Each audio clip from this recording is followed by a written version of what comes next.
The Graham Norton show crackled with an unseen tension. Laughter, usually the lifeblood of the program, had turned into a nervous titter. The usually jovial host, Graham Norton, seemed visibly shaken, and Reese Witherspoon, Hollywood A-lister and guest on the show, appeared both bewildered and slightly alarmed. The source of this disturbance? Prince Harry, Duke of Sussex, who, in a dramatic display, stormed off the set, leaving the audience and crew in stunned silence. The incident, which unfolded during a pre-recorded segment, reportedly began with a seemingly innocuous exchange. Norton, ever the seasoned interviewer, attempted to ease the conversation by addressing Harry as "Your Royal Highness." However, Harry, visibly agitated, interrupted, "Please, Graham, just call me Harry. I'm not playing that game anymore."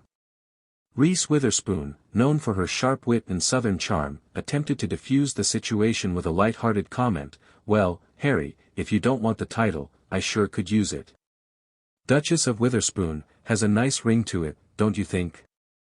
This attempt at humor, rather than easing the tension, seemed to further infuriate Harry.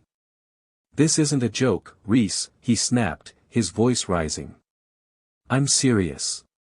I'm not playing by their rules anymore. I'm done with the charade." With that, Harry rose abruptly from his chair, his face flushed, and marched off stage, leaving Witherspoon and Norton staring after him in disbelief. The remaining portion of the recording was abandoned, and the segment was subsequently edited out of the final broadcast. While the official line from Buckingham Palace was a terse "no comment," whispers quickly spread through royal circles. Sources close to the palace suggested that Harry's outburst was not an isolated incident, but rather a culmination of simmering resentment and frustration over his diminished role within the royal family. "Harry has always struggled with the constraints of royal life," claimed a senior palace aide, speaking on condition of anonymity. "He craves freedom, the ability to live his life on his own terms. But the reality is, he can never truly escape his royal heritage, even if he chooses to renounce his titles." This sentiment was echoed by royal commentators and historians. "Harry's actions reflect a deep-seated internal conflict," observed Dr. Eleanor Vance, a leading royal biographer. "He yearns for normalcy, for a life outside the gilded cage of royalty. Yet, he also clings to the privileges and attention that come with his birthright. It's a complex and contradictory position." The incident on the Graham Norton show further fueled speculation about the growing rift between Harry and the rest of the royal family. His controversial memoir, Spare, had already caused a significant stir, airing deeply personal and often critical accounts of his family life. The public airing of his frustrations on national television seemed to confirm that the healing process, if any, was far from complete. Some commentators argued that Harry's behavior was indicative of a deeper psychological struggle. "He's clearly grappling with issues of identity and belonging," suggested Dr. David Clark, a psychotherapist specializing in trauma.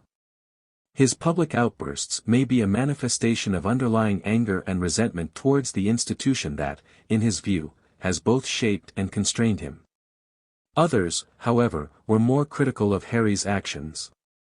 "He's behaving like a petulant child," remarked Lady Penelope Featherington, a prominent figure in London society. "He's throwing a tantrum because he can't have his cake and eat it too. He wants to be free from the constraints of royalty, but he still wants the recognition and privileges that come with it. It's simply unacceptable." The incident also sparked a renewed debate about the relevance and future of the monarchy in the 21st century. Critics argued that the institution was outdated and out of touch with the modern world, while supporters maintained that the monarchy played a vital role in British society and culture. "The monarchy is a symbol of our history and heritage," declared Lord Reginald Fitzwilliam, a staunch royalist. "It provides a sense of stability and continuity in a rapidly changing world. To discard it would be a grave mistake." However, others argued that the monarchy had become an anachronism, a relic of a bygone era. "In a truly democratic society, there is no place for hereditary privilege," asserted Professor Emily Davies, a leading social historian. "The monarchy is a symbol of inequality and injustice. The fallout from Harry's outburst continued to reverberate through the media and social media, fueling endless speculation and debate. The incident served as a stark reminder of the complexities and contradictions that continue to define the lives of the British royal family in the 21st century.